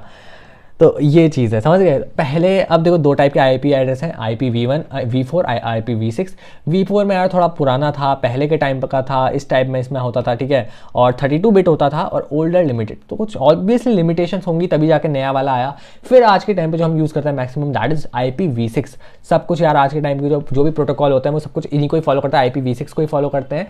तो यहाँ पे 2001 ये तुम्हारा एक एग्जाम्पल दे रखा है, डोंट थिंक कि यार यही है, ठीक है, ये तुम्हारा सबका अलग अलग हो सकता है तुम्हारे हिसाब से, बट हाँ ये जो है इस मेथड को फॉलो कर रहा है। 128 बिट्स, 128 बिट्स मतलब यार ज़्यादा से ज़्यादा नंबर ऑफ, मतलब मान लो कि 4 डिजिट है, मान लो तुम्हारा फ़ोन का पिन है, कौन से वाले पिन को क्रैक करना ज़्यादा इजी होगा, 4 डिजिट वाले को या फिर 6 डिजिट वाले को? तुम बोलोगे ऑब्वियसली भैया 6 डिजिट वाले को क्रैक करना ज़्यादा मुश्किल होगा, क्योंकि उसमें ज़्यादा नंबर्स डालने हैं, ज़्यादा पैटर्न्स हैं, ज़्यादा पॉसिबिलिटीज़ हैं। तो सेम यहाँ पे भी, यहाँ पे 32 बिट में वर्क कर रहा था और यहाँ पे तुम्हारी पॉसिबिलिटीज़ कम थी, यानी कि हर एक को यूनिक आईपी एड्रेस मिल पाएगा, इसकी पॉसिबिलिटीज़ कम थी। बट जैसे ही हमने इसको 128 बिट का करा तो यहाँ पे कनेक्शन की पॉसिबिलिटी बहुत ज़्यादा हो गई, ठीक है, बहुत सारे डिवाइसेस कनेक्ट कर सकते हैं। देखो तुम DB कैरेक्टर्स भी आ गए, यहाँ पे सारे नंबर्स हैं, यहाँ पे लिमिटेड है 1 2 3 4 5 6, ठीक है, यहाँ पे लिमिटेड है, बट यहाँ पे बहुत सारे हैं और बीच बीच में यहाँ पे कॉलम्स वगैरह भी यूज़ कर रखे हैं। तो यही डिफरेंस है बेसिकली, यहाँ पे 128 बिट का हम यूज़ कर रहे हैं, नया है, बहुत ज़्यादा एड्रेस स्पेस है, वही बात मैंने बोली, बहुत ज़्यादा एड्रेस स्पेस है, मतलब कितने ही IP एड्रेस असाइन हो सकते हैं। अगर आज एकदम से पॉपुलेशन बहुत ज़्यादा बढ़ जाती है, वैसे एकदम से तो पॉपुलेशन नहीं बढ़ेगी, बट स्टिल अगर एकदम से पॉपुलेशन बढ़ जाती है तो भी बहुत सारे इनफ IP एड्रेसेस हैं जो कि इसको ज्वाइन कर सकते हैं, इंटरनेट से कनेक्ट कर सकते हैं। IP address is like your home address, without it courier data can't reach you. Obviously मैंने जैसे कि बता दिया, ये तुम्हारा वो एड्रेस है जो तुम्हें आइडेंटिफाई करता है। जितने भी डेटा पैकेट सेंड होंगे तुम्हारी साइड से, उनको पता तो चलना चाहिए कहाँ को वापस आना है। मान लो तुमने गूगल में लिखा कि भाई how to score 100 out of 100 in class 12th in 2 hours, ठीक है, तुमने ऐसे सर्च कर दिया कि 2 घंटे में कैसे 100 में से 100 लाएं, तो अब वो जो क्वेरी है वो तुम्हारे उसमें से डायरेक्टली गई, एक रिक्वेस्ट पैकेट गई और तुम्हारा IP एड्रेस तुमको पता है, तभी जाके तो वो वापस रिटर्न क्वेरी आती है। अगर हम कोई सिस्टम को एक रिक्वेस्ट भेजते हैं, कोई एक मैसेज भेजते हैं, तो वहाँ से रिप्लाई कब आएगा? जब उनको पता होगा कि तुम लोकेटेड कहाँ पे हो। तो वो कैसे पता चलता है? तुम्हारे IP एड्रेस से पता चलता है। अब यार ये जो IP एड्रेस है, ये तो बात हो गई पब्लिक IP एड्रेस की। अब एक चीज़ और होती है प्राइवेट IP एड्रेस। अब वो प्राइवेट IP एड्रेस यार वो पब्लिकली अवेलेबल, पब्लिकली वो मतलब समझ सकते हो, प्राइवेट IP एड्रेस बहुत सारे लोगों का सेम हो सकता है। अब वो क्यों हो सकता है? मान लो यार मैंने अपना डिवाइस वाईफाई से कनेक्ट करा लिया, वाईफाई राउटर है, मैंने अपना डिवाइस कनेक्ट करा लिया, तो अभी जो वो वाईफाई राउटर मेरा आईपी एड्रेस शो करेगा that will be my local IP address, या फिर हम बोल सकते हैं प्राइवेट आईपी एड्रेस। अब ये जो आईपी एड्रेस है ये पब्लिकली अगर ये पता भी चल जाए तो भी उससे कुछ फ़र्क नहीं पड़ता, ठीक है, क्योंकि ये सिर्फ तुम्हारे इंटरनल कनेक्शंस के लिए, मतलब मैंने वाईफाई से कनेक्ट किया, अब राउटर से 5 डिवाइसेस कनेक्ट हो रखे हैं, 5-6 डिवाइसेस कनेक्ट हो रखे हैं, तो ये वाईफाई को कैसे पता कि किस डिवाइसेस ने नेटवर्क रिक्वेस्ट भेजी और कौन सा रिक्वेस्ट कौन वापस भेज रहा है। तो यहाँ पे ये सारी कम्युनिकेशन के लिए जो इंटरनल वाईफाई के बीच में कम्युनिकेशन है वाईफाई और डिवाइसेस, जो मेरे लोकल एरिया नेटवर्क जो हो रहा है, मतलब लैन बेसिकली है ना, इस सारी कम्युनिकेशन के लिए हमारा लोकल आईपी एड्रेस है जो कि मेरे को राउटर असाइन करता है। मेरा जो राउटर होगा वो मेरे को असाइन करेगा, वो बोलेगा कि ठीक है ये वाला डिवाइस जो है, जो मैंने अभी सबसे पहले कनेक्ट हुआ, उसको बोल देगा 192.168.1.100, एक पीछे से लास्ट डिजिट चेंज करेगा, सबकी आगे की सेम रखेगा, पीछे से पहले वाले डिवाइस को 100 बोल दिया, दूसरे वाले को 101 बोल दिया, तीसरे वाले को 102, फिर चौथा वाले को 103, कुछ ऐसे करके उसने पीछे वाले अब जितने भी अटैच कर लो 109, 110, तो ये तुम्हारा लोकल आईपी एड्रेस होगा, यानी कि हमारा लोकली यूज़ के लिए होगा लैन वगैरह में। अच्छा, ये आईपी एड्रेस पब्लिकली इससे कुछ लेना देना नहीं है, तो इनको दोनों को क्लियर रखना, राइट। बाकी ये ओल्डर टेक्नोलॉजी है, इसका आज के टाइम पे तुम्हारा पब्लिक एड्रेस सब आईपी एड्रेस सब कुछ IPv6 पर ही बेस्ड है, ठीक है, इस पर आप कुछ नहीं है, इसको तो काट दो, ये तो कहीं पे ही नहीं है। और नए वाले टाइम पे भी एक ये वाला जो है पब्लिकली इस तरीके से है, और लोकल में तुम्हारा लोकल में इस टाइप का होता है, ठीक है, लोकल में जो तुम्हारी आईपी एड्रेस दिखेगा वो इस टाइप का दिखेगा, इस फॉर्मेट में दिखेगा, बट ये मत सोचो कि यही है, ठीक है, ये नहीं है, नंबर कुछ ऐसे ही होगा सिमिलर साइज, तो वो तुम समझ गए। Now comes to switching techniques. अब स्विचिंग टेक्निक्स क्या होती है भैया, ये बता दो। ये यार इंपॉर्टेंट टॉपिक है, ठीक है, पहले ही बोल दो इंपॉर्टेंट टॉपिक है, एग्जाम में आता रहता है, रिपीट हुआ है बहुत बार, और क्वेश्चंस यहाँ से डिफरेंशिएट वाले डायरेक्टली पूछे गए हैं। तो अगर तुम लास्ट टाइम में भी पढ़ रहे हो, किसी भी टाइम पढ़ रहे हो, तो मेक श्योर तुम इसको थोड़ा सा ज़्यादा फोर्स करके पढ़ो, प्रेशर दे के दिमाग में इसको अच्छे से पढ़ो। बाकी मैं बहुत क्लैरिटी दे के तुम्हें अभी समझा देता हूँ। सर्किट और पैकेट आ जाओ, तो वो बहुत सिंपल सी बात है। स्विचिंग टेक्निक्स यानी कि कैसे आप एक जगह से कोई एक डेटा को दूसरी जगह तक पहुंचा रहे हो, that is your switching techniques, ठीक है। अब मान लो ये नाम से भी बहुत क्लियर है, सर्किट और पैकेट। क्या लग रहा है तुम्हें इन नाम से? सर्किट सुन के क्या लग रहा है? सर्किट क्या होता है भैया? एक कनेक्टेड डिवाइसेस का कनेक्टेड कोई भी चीज़ है, that will be called circuit, है ना। यानी कि एक जगह से मैंने कुछ स्टार्ट किया और एक सर्किट फॉर्म हो गया दूसरी जगह तक जाने तक, तो यहाँ पे तुम्हारा एक फिक्स्ड पाथ बन जाता है। सबसे पहली चीज़, सर्किट में फिक्स्ड पाथ होता है, यानी कि अगर मैंने डिसाइड करा है, मान लो तुम लोग स्कूल जाते ही होगे, हो सकता है तुम लोग मैक्सिमम लोग पैदल जाते होगे, कोई बस से जाता होगा, कोई वैन से जाता होगा, ठीक है, तो तुम जिस रूट से जा रहे हो स्कूल को, अब अगर तुम हर दिन सेम रूट फॉलो करते हो, तुम्हें पता है सेम पाथ है, तुम्हें इसी रास्ते से जाना है और इसी रास्ते से वापस आना है, this is your circuit switching. This is your circuit switching. क्यों? Because you have fixed path, तुम्हें पता है कि ये मेरा रूट है और मुझे इसी रूट से वापस ही आना है, और तुम कोई रूट फॉलो नहीं करोगे, ठीक है। यानी कि तुमने एक बार बैग टांगा तुमने, या फिर तुमने कहा चलो जी अब स्कूल को निकल रहे, तो तुम उसी रूट को फॉलो करोगे, तुम्हें पता है कि मेरा रूट ये है, ठीक है। ये तुम्हारा है सर्किट स्विचिंग। पैकेट स्विचिंग में क्या है? पैकेट स्विचिंग में बेसिकली तुम ये समझो, यहाँ पे थोड़ा सा अलग एग्जाम्पल लेना पड़ेगा, या फिर एक काम करते हैं ना, इस चीज़ में तुम्हें एक बहुत अच्छा सा एग्जांपल देता हूँ जो मैं हमेशा से ही देता हूँ, और इसको याद रखना, मैं एग्जाम के टाइम पे भी पूछूंगा कि बताओ मैंने पैकेट स्विचिंग से क्या एग्जांपल बताया था। तो मान लो कि तुम्हारे पास है एक पजल पता है क्या होता है, ठीक है, that jigsaw puzzle, I think jigsaw ही बोलते हैं ना, जो पीसेस में होती है, तो जिगसॉ पजल है तुम्हारे पास। अब तुमने देखा होगा कि जिगसॉ पजल में ना बहुत छोटे छोटे पीसेस होते हैं, और उन पीसेस को जोड़ना होता है, और जब उन पीसेस को जोड़ देते हैं तो कोई इमेज बन जाती है, या फिर एक इमेज कंप्लीट हो जाती है, कोई सीनरी कंप्लीट हो जाती है, कुछ भी जो है कंप्लीट हो जाता है, जिसको कि देख के लगता है कि अच्छा भाई ये पूरा हो गया, है ना। जब तक उसमें से एक भी पीस मिसिंग होता है, लगता है अबे यार क्या है फाइनल मैसेज, वो छुपा हुआ रहता है। तो सर्किट स्विचिंग का मतलब है कि मान लो मैं यहाँ से तुम्हें एक पजल भेजना चाह रहा हूँ, ठीक है, मेरे पास मेरा एड्रेस है, मेरे पास तुम्हारा एड्रेस भी है कि तुम लोग कहाँ पे रहते हो मुझे पता है। तो मैंने कहा कि भाई पोस्टमैन सर आप जाइए और आप ये सारे के सारे पीसेस को आप वहाँ तक पहुँचा दीजिए, ठीक है। अब यहाँ पे क्या है, सारे के सारा पूरा की पूरी पजल मैंने एक बार में ही भिजवा दी है, या फिर बोलोगे हाँ कह सकते हैं पूरा पूरा आपने एक बार में भिजवा दिया है, और एक सर्टेन टाइम बाद वो आपके पास तक पहुँच जाएगा पूरी की पूरी कंप्लीट पजल एक साथ। बट दूसरे टाइम मेरे दिमाग में आइडिया आया, यार क्यों मैं एक ही पजल को एक साथ ही भेज रहा हूँ, इससे बढ़िया एक काम करते हैं ना, मैं इस पजल को, क्योंकि एक जिगसॉ पजल है तो इसके छोटे छोटे पीसेस हैं, मैं इन पीसेस को एक एक करके भेजूंगा, ठीक है। और मैं सभी जो भी मेरे भिजवाने वाले हैं, जो भी डिलीवरी वाले हैं, जिनको पोस्टमैन वाले हैं, मैं उन सबसे बोल दूंगा कि यार आप इनको ना अलग अलग रास्तों से आपकी मर्ज़ी से जहाँ से ले जाओ। आपको यहाँ पे कम ट्रैफिक लग रहा है, आप इस वाले रास्ते से ले जाओ। आपको वहाँ पे कोई खड्डा और गड्ढा और या फिर जो भी रोड ख़राब हो रखी है तो आप दूसरे रास्ते से चले जाओ। आप अपनी मनपसंद रास्ते से चले जाओ, ठीक है। मैंने उसको ये बोल दिया। तो अब क्या होगा, या फिर ये यहाँ पे तो ये हो गया। पैकेट स्विचिंग में क्या हो गया कि तुम अलग अलग रास्ते जाओगे। सर्किट स्विचिंग वाले में दोनों तरीके से ले सकते हो यार, तुम्हें बस कॉन्सेप्ट समझने जरूरी है, ठीक है। सर्किट स्विचिंग मान लो मैंने इसमें भी मैंने बोला कि ठीक है आप ले जाओ, बट यहाँ पे आपका फिक्स्ड रूट होगा। आपको यहाँ से यहाँ तक पहुँचना है तो ये तुम्हारा रूट है, आपको ऐसे ही पहुँचना है। इसके अलावा आपके पास कोई चॉइस नहीं है, you don't have any choice. Circuit switching में को सीधा बोल दिया कि भाई ये रास्ता है, ये पाथ है, जाना है तो यहीं से ही जाना है, वरना रहने दो, ठीक है। पैकेट स्विचिंग वाले को बोल दिया कि भाई जहां मन करे वहां जाओ, अलग अलग पीसेस को एक एक करके दे के आओ, कोई दिक्कत नहीं है, ठीक है। अब बात करें, देखो circuit switching, dedicated path created between sender and receiver like a phone line. Dedicated path create कर दिया मैंने, उससे बोला ना जिसकी सर्किट स्विचिंग में कि भाई तुझे यहाँ से पजल के पूरी की पूरी पजल एक साथ ले जानी है या फिर कैसे पैकेट पैकेट करके ले जा, बट तेरा रूट फिक्स होना चाहिए, इसी रूट से जाना है तुम्हें, ठीक है। फिक्स्ड पाथ है, डेडिकेटेड पाथ है, रिजर्व्ड पाथ है, और उसी के ऊपर तुझे अपना जो करना है, तुम्हें अपना जो भी करना है उसी के ऊपर करो। यहाँ पे एग्जांपल है, ओल्ड लैंडलाइन कॉल्स जो होती थी वो एक डेडिकेटेड पाथ यूज़ करती थी, एक डेडिकेटेड चैनल यूज़ करती थी और उसी के ही ऊपर डेटा ट्रांसमिट करती थी, ठीक है। ये नहीं था कि वो बाद में एग्जाम, ठीक है। पहले ये भी याद रखो, बस ओल्ड वाली लैंडलाइन जो थी वो सर्किट स्विचिंग यूज़ करती थी, एक डेफिनेट पाथ फॉलो कर रही थी।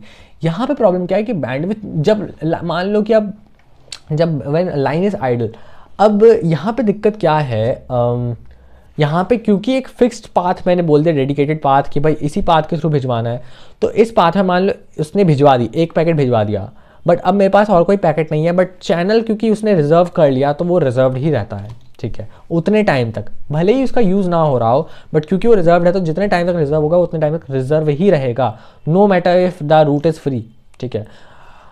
पैकेट स्विचिंग में क्या है, data is broken into small packets. यार जो जिगसॉ पजल की पीसेस थे वो छोटे छोटे पीसेस में तोड़ दिए थे हमने। अब यहाँ पे डेटा इंडिपेंडेंटली ट्रैवल कर रहा है, हर एक डेटा अपने अलग अलग रास्ते जा रहा है, हर कोई अपनी मौज मस्ती में जा रहा है। कोई कह रहा है मैं यहाँ से जाऊँगा, कोई कह रहा है मैं वहाँ से जाऊँगा, कोई पहले पहुँच रहा है, किसी को हमने सबसे पहले भेजा था वो आखिरी में आ रहा है, जिसको हमने सबसे आखिरी में भेजा था वो बीच में कहीं आ रहा है। हर एक डाटा अपनी मर्जी से जा रहा है, हर एक डेटा का पैकेट अपनी मर्जी से जा रहा है, अपनी मौज मस्ती में जा रहा है, ठीक है। और आखिरी में जैसे ही ये अपनी डेस्टिनेशन में पहुँचेंगे तब इनको रीअसेंबल किया जाता है। अब बात को समझो, यहाँ पे क्या है, आपने पजल के पीसेस भेजे छोटे छोटे सबके सब, ये सारे के सारे पीसेस कहाँ पे गए, डेस्टिनेशन पर गए।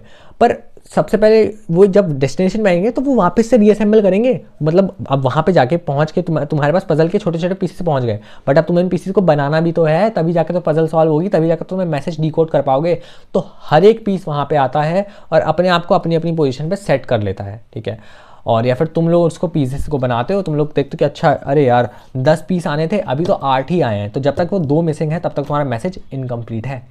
अब इसमें क्या हो सकता है, डेटा पैकेट लॉस्ट भी हो सकता है। लॉस्ट होना का क्या मतलब है, पैकेट लॉस्ट का क्या मतलब है ये समझो, यानी कि हो सकता है कि इस रास्ते में जब जा रहे थे, जो जा रहा था बंदा पैकेट लेके, हो सकता है कि बेचारा खो गया, ठीक है, या फिर हो सकता है बेचारे को चक्कर आ गया, वो वहीं पे गिर गया, ठीक है, जो लेके आ रहा था डेटा पैकेट, या फिर जो तुम्हारा वो पजल का पीस लेके आ रहा था एक, तो वो एक दो जो तुम्हारे पजल के पीस है हो सकता है वो मिसिंग रह जाए, ठीक है।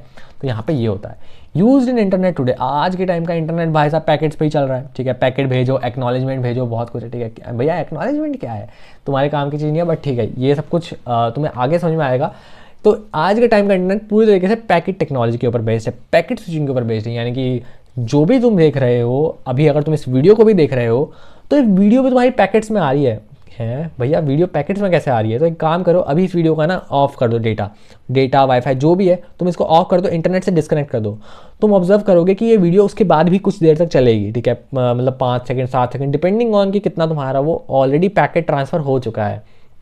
अगर तुम्हारा उतना पर्टिकुलर पैकेट ट्रांसफ़र हो चुका है तो वो तब तक पूरी चलेगी और एक सर्टेन पॉइंट के बाद रुकेगी। क्यों? क्योंकि पहले ही उतने पैकेट्स आ चुके थे, समझ रहे हो। और उसके बाद जब तुम डेटा वापस से ऑन करोगे तो उसके बाद वापस से डेटा का पैकेट्स का वापस वहाँ से भेजने लग जाएगा वो, और फिर से तुम रिसीव करने लग जाओगे।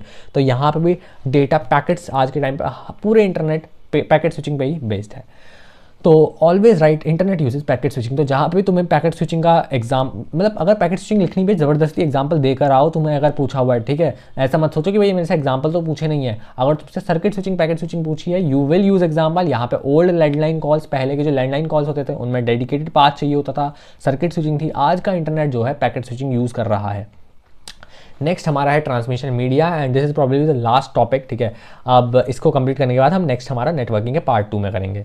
Data can travel wired. अब देखो ट्रांसमिशन मीडिया मतलब क्या है कि बस ट्रांसमिशन समझ गए भैया कि इस तरीके से ट्रांसमिशन हो रहा है, पैकेट्स में हो रहा है, डेडिकेटेड पाथ में हो रहा है, और क्या क्या है ट्रांसमिशन समझ गए। बट अब हो किस तरह है ट्रांसमिशन ये भी बता दो भैया। दो तरीके हैं, मेजॉरिटी वायर्ड, मेजॉरिटी क्या सिर्फ दो ही हैं, वायर्ड और वायरलेस। दो ही तरीके से तुम डेटा ट्रांसफर कर सकते हो। इस दुनिया का कोई भी डेटा है तुम दो ही तरीकों से ट्रांसफर करोगे, या तो तुम एक वायर लेके आओगे, वायर तरीके से ट्रांसफर करोगे, या फिर तुम वायरलेस तरीके से इंटरनेट वगैरह का यूज़ करके करोगे। वायर्ड में तुम्हारा एक बढ़िया सा ऑप्शन आता है यहाँ पे, twisted pair cable. Twisted pair के नाम से ही समझ में आ गया यार, एक पेयर है उसको ट्विस्ट कर दिया है, ठीक है। ये देख रहे हो ये पेयर्स हैं, इनको ट्विस्ट कर दिया गया है, तो this is the twisted pair cable. यहाँ पे दो इंसुलेटेड कॉपर वायर्स हैं जिनको कि एक दूसरे के अराउंड ट्विस्ट कर दिया जाता है। यहाँ पे भी दो टाइप है, पहला UTP is unshielded twisted pair, यानी कि यहाँ पे कोई भी बाहर से शील्ड नहीं लगाई गई होती, ठीक है, यानी कि बाहर से कोई कवरिंग तुम बोलो नहीं लगाई होती, तो फिर ये अनशील्डेड है, चीपर होता है ऑब्वियसली, अनशील्डेड है तो फिर चीपर होगा, और लैन वगैरह में जनरली यूज़ होता है। दूसरा है STP, that is shielded twisted paper. यहाँ पे क्या है, बाहर से एक शील्ड लगी हुई है, एक कवरिंग लगी हुई है, ताकि उसको एक एक्स्ट्रा शील्डिंग मिल जाए और नॉइज़ कम हो। अब देखो नॉइज़ का भी बहुत ज़रूरी है, यानी कि ये जो है ना, ये जो वायर्ड कनेक्शन है, यहाँ पे नॉइज़ यानी कि इंटरफेरेंस हो सकती है बाहर से। फिजिक्स वाले समझ रहे होंगे, यानी कि यहाँ पे इंटरफेरेंस हो सकती है नेटवर्क्स के बीच में। तो अगर तुम इसमें शील्डेड यूज़ करोगे तो बाहर की इंटरफेरेंस बहुत कम हो जाएगी, बट UTP वाले में बाहर से इंटरफेरेंस ज़्यादा हो सकती है, नॉइज़ ज़्यादा हो सकती है। स्पीड 100 Mbps से लेके 1 Gbps तक की स्पीड आप यहाँ पे ट्रांसफ़र जनरली कर सकते हो इसके थ्रू। देन यूज़ टेलीफोन लाइंस और लैन। अब देखो ये स्पीड भी इसके ऊपर डिपेंड करती है, तो समझ रहे हो, यानी कि कौन सा तुम वायर यूज़ कर रहे हो, कौन सी केबल तुम यूज़ कर रहे हो, उसके ऊपर डिपेंड कर सकता है कि कितनी स्पीड तुम्हें मिलने वाली है। अगर मान लो कि वहाँ से डेटा बहुत बढ़िया स्पीड से आ रहा है, एक जगह से जो सोर्स है वहाँ से डेटा बहुत अच्छी तरीके से आ रहा है, बट तुमने जो बीच में मीडियम यूज़ कर रखा है, जो तुम्हारी केबल तुम यूज़ कर रहे हो वो बहुत चीपर क्वालिटी की है, या फिर इंटरफेरेंस से बहुत ज़्यादा उसको फ़र्क पड़ रहा है, तो वहाँ से वो डेटा तुम्हें जिस स्पीड से मिल रहा है वो यहाँ तक तुम्हें उस स्पीड में पहुँचेगा नहीं, समझ रहे हो, तो वो डिफरेंस है। इसको टेलीफोन लाइंस और लैन वगैरह में आज के टाइम यूज़ कर रहे हैं हम। और एनालॉजी क्या है यहाँ पे, like roads in colony enough for cars not for heavy trucks, obviously, ठीक है। समझ रहे हो इस बात को, यानी कि ये क्या है, जैसे कि किसी भी एक कॉलोनी में, किसी भी एक अपार्टमेंट में, सोसाइटी में जो पतली पतली सड़कें होती है, नैरो रोड्स होती है, वो किसके लिए होती है, सिर्फ कार्स के लिए होती हैं, बड़े बड़े ट्रक वगैरह ले जाने के लिए नहीं होती है। नेक्स्ट इज तुम्हारा कोएक्सियल केबल। ये बढ़िया थोड़ी होती है, ठीक है, यहाँ पे नॉइज़ रेजिस्टेंस अच्छा होता है, और मतलब अच्छी जगह पे यूज़ करते हैं इसको। मान लो जो केबल के टीवी आते थे, याद है ये वाले, इनको देख के तुम्हें याद आया होगा यार, पहले के टाइम पे जो डब्बे वाले टीवी होते थे, ठीक है, तो वहाँ पे हम इनको यूज़ करते थे, तो इनसे कनेक्शन आते थे। मतलब भाई उस टाइम पे वाईफाई वगैरह था, कुछ ऐसा उतना होता नहीं था, तो उस टाइम पे ऐसी कनेक्शंस होते थे, एक तार आती थी, अगर उसमें से चैनल चल नहीं रहा सही से या फिर कुछ ब्लर हो रहा है तो उस तार को ऐसा करके ठीक करते थे। और उससे पहले भी ज़माने में, उससे पहले क्या, आज के टाइम पे भी जो वो छतरी यूज़ करता है ऊपर में, राइट, जो हमारा स्काई, क्या टाटा स्काई वगैरह जो होता है, तो वो सब कुछ भी तुम लोग यूज़ करते हो। तो ये सब कुछ यार नेटवर्किंग के ही फंडाज है ना। यहाँ पे स्पीड तुम्हारी 10 Mbps से लेके 100 Mbps तक की आती है, और यहाँ पे स्ट्रक्चर जो है copper wire with insulation plus shielding वगैरह अच्छी है। यहाँ पे स्पीड तुम देख रहे हो यार कंपैरेटिवली कम है, बट हाँ टीवी और ओल्डर कंप्यूटर नेटवर्क के लिए इतनी स्पीड काफ़ी रहती है। Advantage better noise resistance with twisted pair. तो यहाँ से जितना नॉइज रेजिस्टेंस होगा या फिर जितना इंटरफेरेंस होगा उसके कंपैरेटिवली यहाँ पे बहुत कम होगा, समझ रहे हो, तो उस चीज़ में मामले बेटर है, बट स्पीड के मामले में ऊपर वाला बेटर है। यहाँ पे जो है ये मेट्रो ट्रैक समझो, जैसे कि यहाँ पे डेडिकेटेड लेस डिस्टर्बेंस, तो ये क्या है, एक टाइप का मेट्रो ट्रैक है ना, कि भाई यहाँ पे डिस्टर्बेंस बहुत कम होगी और एक डेडिकेटेड पाथ आपको मिल जाएगा, बट आपको टाइमिंग है भाई इस टाइम पे ही मेट्रो आएगी, इस टाइम पे नहीं आएगी, तो वही। और स्पीड वगैरह तो खैर यहाँ पे मेट्रो में अच्छी मिल जाती है, यहाँ पे स्पीड कम है, बट ठीक है, तुम्हें याद ही तो रखना है। Next is your the beast optical fibre cable. ये यार सबसे ज़्यादा खतरनाक चीज़ है, ठीक है, ये सबसे ज़्यादा खतरनाक चीज़ क्यों बोल रहा हूँ मैं इसको, भाई ये सुपर फास्ट है, ठीक है, कि इवन मुझे लग रहा है फिजिक्स वालों को, जो तुम्हारे पास जिनका फिजिक्स है उनको पता भी होगा कि भाई ऑप्टिकल फाइबर क्या होता है ना, लाइट वाले चैप्टर में तुमने पढ़ा होगा, ऑप्टिक्स वाले चैप्टर में। तो यहाँ पे ऑप्टिकल फाइबर का मतलब है कि भाई ऑप्टिकल फाइबर के थ्रू जब आपका डेटा ट्रांसफ़र करोगे, ऑप्टिकल फाइबर यार पता है अंदर से ग्लास लगा होता है ना, और ग्लास के थ्रू फटाफट से हाई स्पीड नेटवर्क ट्रांसफर होता है। यहाँ पे बस ऑप्टिकल फाइबर से याद रखो कि फाइबर मतलब हाई स्पीड। जो तुम नॉर्मल अपने यहाँ पे वाईफाई, जो लोकल वाईफाई लगवाओगे ना, उनकी स्पीड कम आएगी, बट अगर तुमने कोई फाइबर लगा रखा है, अब वो फाइबर कोई सा भी हो सकता है, जियो, एयरटेल या फिर कोई और किसी भी ब्रॉडकास्ट कंपनी का, वो जो फाइबर होगा वो बहुत अच्छी स्पीड देगा कंपेरेटिवली। तो यहाँ पे बहुत तेज स्पीड होती है। थिन ग्लास फाइबर्स, पतले पतले ग्लास फाइबर्स के थ्रू यहाँ पे डेटा ट्रांसफर हो रहा है, ठीक है, लाइट पल्सेस। स्पीड जो है जीबीपीएस से लेकर टीबीपीएस, तो तुम समझ सकते हो बहुत तेज स्पीड। तो नेक्स्ट इज और advantage, immune to electromagnetic interference. यहाँ पे इसको इलेक्ट्रोमैग्नेटिक इंटरफेरेंस, अभी मैंने ऊपर पे इंटरफेरेंस की बात की ना, यहाँ पे इसको कोई फर्क नहीं पड़ता, करने तो भाई कितने भी इलेक्ट्रोमैग्नेटिक इंटरफेरेंस, यहाँ पे इसको इम्यून होती है, मतलब इम्यूनिटी होती है इसके अंदर कि वो उसको फाइट कर सकती है। इसका यूज़ हम ब्रॉडबैंड इंटरनेट, मैंने इंटरनेट मतलब वही फाइबर है ना जो हमारा है, उसमें यूज़ होता है। इंटरनेशनल अंडर सी केबल्स, अगर कोई दो इंटरनेशनली अगर हमें कम्युनिकेट करना है तो वहाँ पे अंडर सी केबल्स हमें अगर बिछानी है तो वो फाइबर ऑप्टिक केबल ही हम बिछाएंगे ताकि बहुत फास्ट डेटा ट्रांसफर हो। तो ये एक बुलेट ट्रेन है तुम्हारी, fastest safest long distance travel.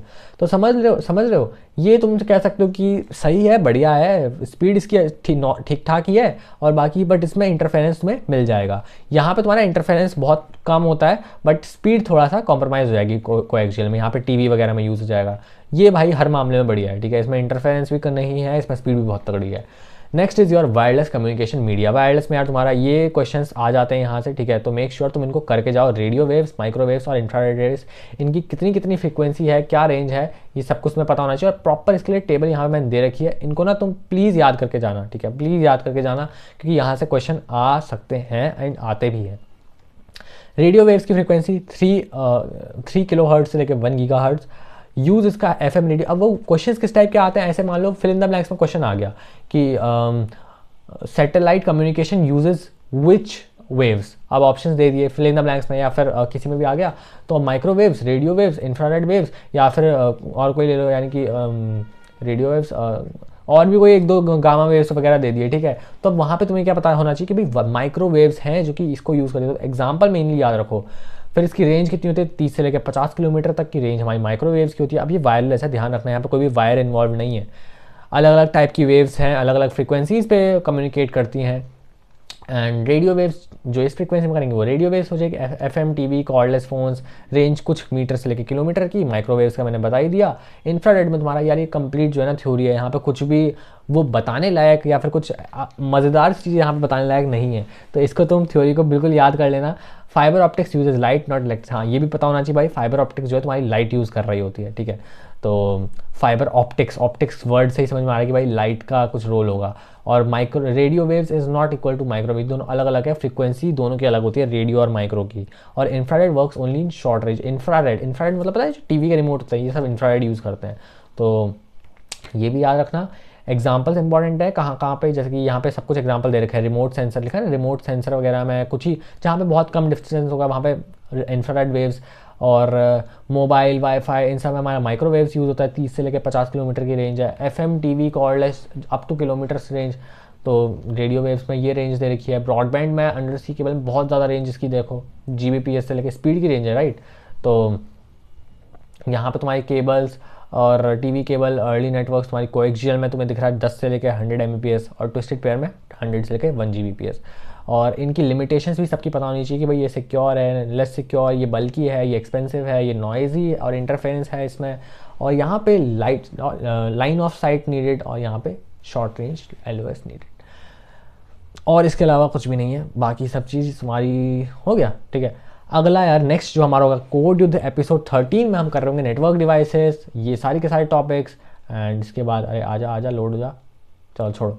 तो वो सारे बचे हुए टॉपिक्स ये जो तुम्हें दिख रहा है, गेटवे वगैरह, जो नेटवर्किंग डिवाइसेस हैं, पैन, लैन, मैन, ये सब कुछ हम अगले में कर लेंगे। That's all for this video. I hope तुम्हें सब कुछ समझ में आ गया होगा। क्लैरिटी मिली है तो एक कमेंट कर दो कि हाँ भैया सब कुछ समझ में आ गया, ठीक है। अगर कुछ डाउट है तो प्लीज़ पूछ लो। बाकी मेरा व्हाट्सएप नंबर तुम्हारे पास होगा ही, और होना भी चाहिए एग्जाम तक क्लियर, ठीक है। कुछ भी डाउट होता है, कुछ भी क्वेश्चन समझ नहीं आता है, फिर कोई भी चीज़ पूछनी है तो डायरेक्टली मेरे को मैसेज कर सकते हो, या फिर अभी लिख लो 9540581090, ठीक है। ये मेरा व्हाट्सएप नंबर है, यहाँ पे तो मेरे को मैसेज कर सकते हो। And see you in the next video, next episode. परसों कोई अपलोड हो जाएगा, तब तक के लिए। और बाय द वे एक और चीज़, अगर तुम लोगों को प्रोग्रामिंग तुम लोगों ने कर लिया और तुम कोड सीरीज पढ़ ही रहे हो, तो साथ साथ में अगर इन केस, देखो कंप्लीटली ऑप्शनल है, फिर से बता दूं, अगर तुम लोगों को लगता है कि तुम प्रोग्रामिंग और अच्छे तरीके से सीखना चाहते हो और साथ में करना चाहते हो, तो पाइथन अस्त्र हमारा एक क्रैश कोर्स है 12 डेज का, जो कि 12 जनवरी से स्टार्ट हो रहा है। एनरोल कर सकते हो, वेबसाइट में डिटेल्स दे रखी हैं, ठीक है। बाकी see you in the next video, तब तक के बाय।